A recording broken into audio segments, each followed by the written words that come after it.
Ronnie Corbett returns as the hapless Timothy, ready for battle with his domineering mother and creating chaos in the Lumsden household in Sorry at 10 o'clock.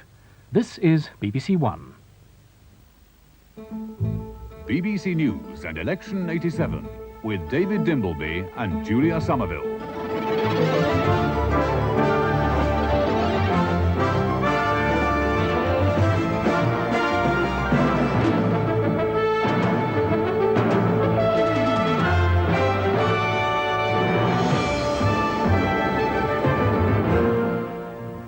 Good evening.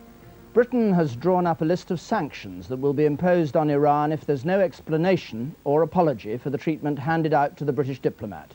Edward Chaplin was beaten up and detained last week in Tehran and could now face charges. Today, the Foreign Secretary, Sir Geoffrey Howe, said the charges were trumped up, and Mrs Thatcher called them outrageous. In the election campaign, Labour's deputy leader, Roy Hattersley, said that it now cost every family £30 a week to keep Britain on the dole. But Lord Young, for the Conservatives, said Labour's plans would cost 1 million jobs. And David Steele described 2 cabinet ministers as boot boys kicking in the windows of the welfare state. There's been worldwide condemnation of the murder of Lebanon's Prime Minister, Rashid Karami. A bomb went off in the helicopter in which he was travelling. Tonight his body was taken to his hometown near Tripoli. A week of national mourning has been declared throughout the country. President Reagan is to ask America's allies to help protect oil tankers in the Gulf. He says it is not our interests alone that are being protected. More heads could roll in Moscow over the plane that landed in Red Square. Officials may be punished for failing to meet their responsibilities.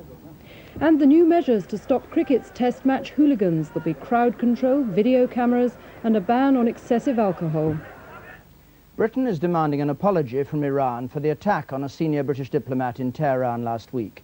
The Iranian government is also being asked to list the charges with which the diplomat Edward Chaplin is threatened. The Foreign Secretary, Sir Geoffrey Howe, says the charges have been trumped up. He assumed they were in retaliation for the shoplifting case that Manchester police have brought against an Iranian consular official in this country. It's been disclosed that that official has been given his passport back. Sir Geoffrey has prepared countermeasures against Iran. He's not giving details, but he's warned that Britain will not wait indefinitely for a response. So far, the Iranians have ignored Britain's demands for a full explanation about Mr. Chaplin's abduction or offered any apology. Instead, Iran's embassy in London today deplored what it called the barbaric behaviour of police who arrested their consular official in Manchester. Mr. Ghassemi is now on bail, his passport returned, but facing charges of shoplifting and assaulting a police officer. He claims diplomatic immunity and that he was beaten up by police. Mrs. Thatcher, however, joined the fray to make clear the very serious view taken by the government over Iran's attitude. We shall keep up pressure in Tehran. The charges against Mr. Chaplin we think are outrageous. The matter here is totally unconnected with that. The matter here is a matter for the police. The Foreign Secretary, Sir Geoffrey Howe, today broke off election duties to draw up diplomatic sanctions against Iran, though for the moment they remain secret. The Iranians have denied that there's any linkage between the charges trumped up against Mr. Chaplin and the charges brought against their own consul in this country. Frankly, it's very difficult to believe that they are not connected. It would be quite unjustifiable for them to be connected, but it does look as though they have been trumped up in response to the charges on which their official in this country would stand trial. British action against Iran is likely on 2 fronts. Possibly a full break in relations, withdrawal of Britain's 19 diplomats from Tehran and Iranian diplomats here sent home. We could also ban exports to Iran, £400 million worth last year, including high-tech equipment the Iranians desperately need.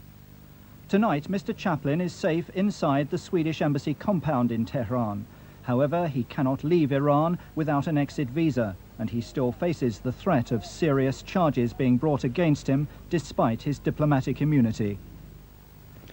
Lebanese political leaders were united tonight in condemning the assassination of the Prime Minister Rashid Karami. He was killed when a bomb exploded in his helicopter as he was flying to Beirut. An unknown group calling itself the Lebanese Secret Army say they planted the bomb. Mr. Karami, a Sunni Muslim, had been Prime Minister of his country 10 times. He was closely linked with Syria, and it was he who invited the Syrian peacekeeping troops into Beirut. Damascus blames Israeli agents for his murder. The Israelis themselves call it a tragic event. And there's been condemnation too from Washington, London and Paris. All 14 people on the helicopter were injured by the explosion, but the bomb had been placed beneath Mr. Karami's seat, and he took the full force of the blast. The wounded pilot managed to land safely, but by the time Mr. Karami reached hospital, he was dead. His assassination sparked off a massive outpouring of grief within the Sunni Muslim community, of which he was the undisputed leader. When the body of the man who had been Prime Minister of his country 10 times was returned this afternoon to his home in the north, thousands turned out to pay their respects to a man regarded until today as one of the great survivors of the often deadly world of Lebanese politics. He had led a divided and impotent government made up of enemies. Even some of them seemed shocked by his death. Mr. Karami it was who had invited in Syrian soldiers to West Beirut earlier this year to stop the fighting there. It was a decision that was bitterly opposed by many other Lebanese factions and could have cost him his life. Christian President Amin Gemayel, one of Mr. Karami's bitterest foes of late, now has the job of filling the vacuum. He must find a Sunni Muslim Prime Minister, and if Mr. Gemayel does not act swiftly, his deeply divided country may disintegrate altogether. And to add to his problems, the past 24 hours in the south have seen some of the worst fighting there for 2 years, as Muslim and Israeli-backed Christian gunmen have done battle, leaving at least 31 dead. This is Keith Graves for BBC News in Cyprus.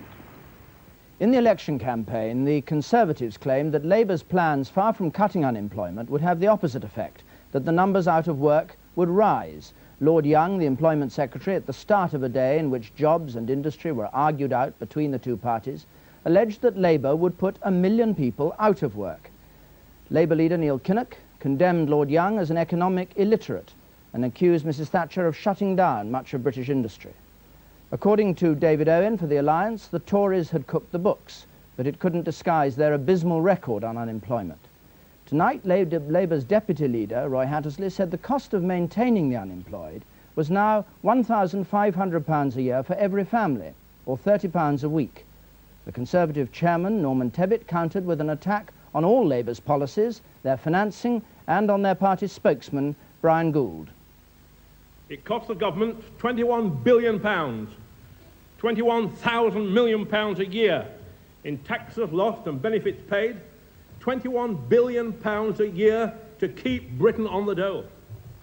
Add to that the loss of output, the loss of exports, the loss of investment, and every family in this country pays £1,500 a year.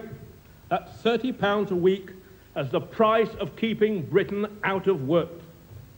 And the oil revenues, the gift from heaven, the uncovenanted bonus that no other government in our history has been lucky enough to receive. Every penny of oil money which should have been used to rebuild our industry and force our way back into the export markets has been squandered on the unnecessary price of unemployment. Mr. Gould says that Britain has invested overseas £100 billion since 1979. He makes it sound a wicked act for a British firm to buy a foreign competitor and use it to help our export drive.